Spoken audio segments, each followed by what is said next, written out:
Message du pape Léon XIV. Au nom du Père et du Fils et du Saint-Esprit. Amen. Le pape Léon XIV appelle à une inculturation authentique de l'Évangile depuis Guadeloupe. La compréhension de l'inculturation est très importante pour la pratique de notre religion catholique. Nous allons invoquer le Saint-Esprit pour qu'il nous aide. Saint Augustin, dévot du Saint-Esprit, lui dit ceci. Demande-nous tout ce que tu veux et donne-nous tout ce que tu nous demandes. Après l'invocation du Saint-Esprit, je vais fidèlement lire le message du Saint-Père tel que la Cité du Vatican nous l'a présenté. La lecture sera suivie d'une brève explication.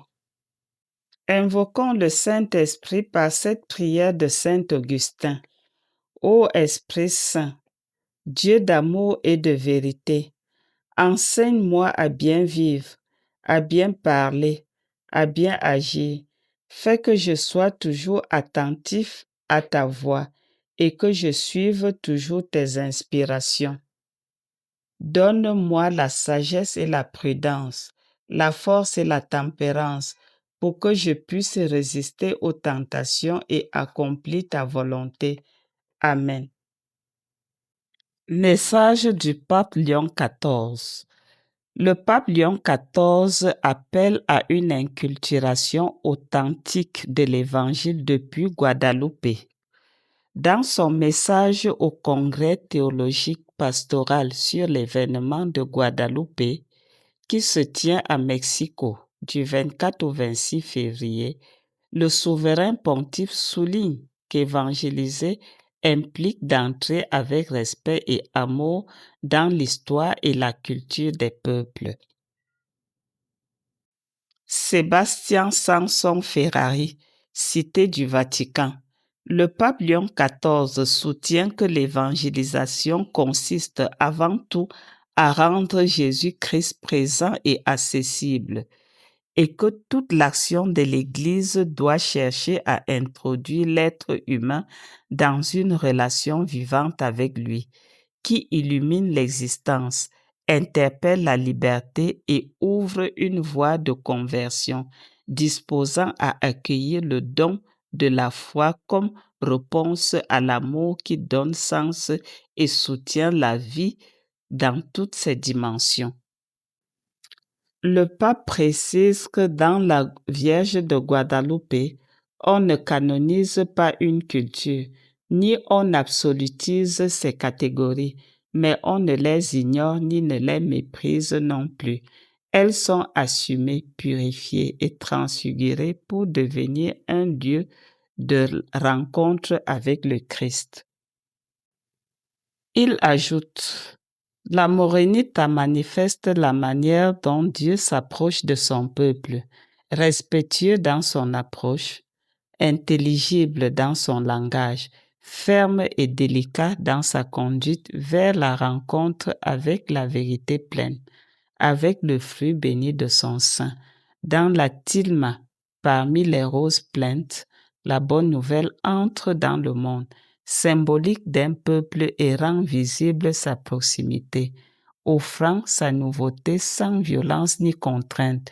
Ainsi, ce qui s'est passé à Tepenya ne se présente pas comme une théorie ou une tactique, mais comme un critère permanent pour le discernement de la mission évangélisatrice de l'Église, appelée à annoncer le Dieu véritable, pour que l'on vit sans l'imposer, mais aussi sans diluer la nouveauté radicale de sa présence salvatrice.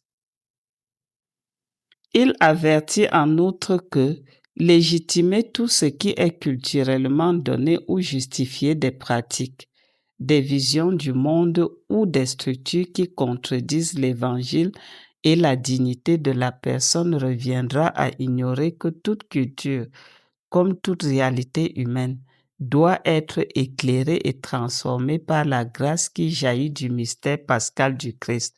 L'inculturation, insiste-t-il, est un processus exigeant et purificateur par lequel l'Évangile, tout en restant intègre dans sa vérité, reconnaît, discerne et assume les semina verbi présents dans les cultures, tout en purifiant et en élevant leur valeur authentique, en les libérant de ce qui les obscurcit ou les défigure.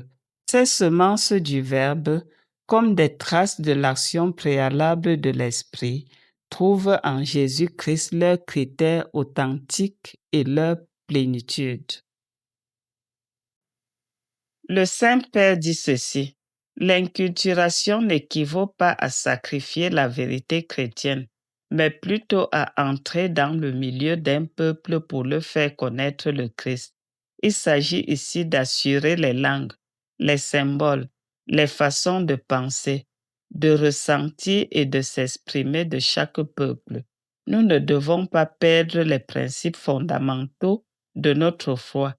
Cette exhortation du Saint-Père me fait penser aux Actes des Apôtres chapitre 2, versets 4 à 8, quand les apôtres parlant sous l'inspiration du Saint-Esprit, les gens qui les écoutaient étaient émerveillés car chacun entendait le message en sa propre langue.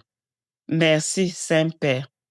Dans nos déplacements, nous allons savoir comment vivre en harmonie avec les autres sans perdre le fondement de notre foi chrétienne catholique. Au nom du Père et du Fils et du Saint-Esprit. Amen.